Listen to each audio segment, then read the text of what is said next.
कधी विचार केलाय का, हनुमान माणसाचं रूप न घेता तर माकडाच्या रूपात का आले? हनुमान जे स्वतः शंकराचा अवतार आहे, जे ज्ञान, शक्ती आणि भक्तीचे सर्वोच्च प्रतीक आहेत, राजा, ऋषी किंवा योद्धा नव्हे तर एक साधारण वानर. का बरं? कारण ह्या रूपाला मर्यादा नव्हती, तर एक शिकवण होती. भारतीय तत्वज्ञानात आपलं चंचल मन माकड मानलं जातं. सतत उड्या मारणारं, एक विचारातून दुसऱ्यात झेपावणारं, एकदम अस्थिर. हनुमान हे या माकड मनावर विजय मिळवलेलं सर्वोच्च प्रतीक आहे.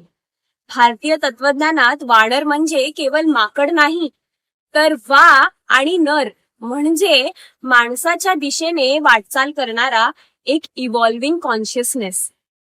आपल्या उत्पत्तीचं मूळही आपण माकडाशी जोडलेलं आहे. म्हणून हनुमानाचं माकड रूप हे एक इव्हॉल्युशनरी सिम्बॉलिझम आहे. त्यांनी दाखवून दिलं की माकडासारखं अस्थिर, उड्या मारणारं आणि चंचल मनही प्रभू रामांच्या चरणांशी एकरूप झालं.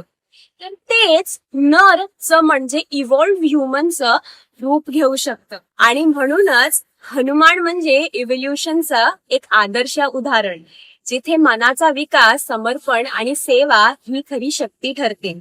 रामायणातला एक महत्वाचा क्षण, जेव्हा सीतामाता लंकेत असताना आणि श्रीराम त्यांच्या शोधात असताना समुद्र पार करायची जबाबदारी कोणी घ्यावी असा प्रश्न पडतो, तेव्हा जांबवत हनुमानाला त्यांचं बळ आठवून देतात. आणि तेव्हा हनुमान मनाशी म्हणतात, न जाने बल मम अपने, राम काज लागी तब प्रबोधे. म्हणजे माझं बळ मी विसरलो होतो, पण जेव्हा रामांचं कार्य समोर आलं तेव्हा मला माझी ओळख आठवली.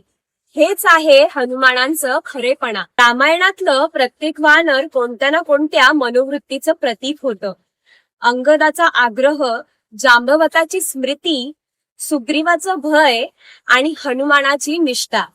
हनुमान हे केवळ व्यक्तिरेखा नाही, ते आपल्या मनाचं रामाशी एकरूप होणं हे शिकवतात. म्हणूनच हनुमानाचं माकड रूप हे केवळ एक देह नव्हतं, तो एक संदेश होता. तुमचं मन अस्थिर असलं तरी तेच मन तुमचं सामर्थ्य बनू शकतं, जर ते भक्तीला, समर्पणाला आणि सेवेला वाहिलं गेलं तर. जर तुम्हाला ही कथा आवडली असेल तर नक्की सबस्क्राईब करा, कारण इथे आपल्याला मिळेल एक नव्या भारताची पण जुन्या आत्म्याची कहाणी. जय श्रीराम, जय हनुमान.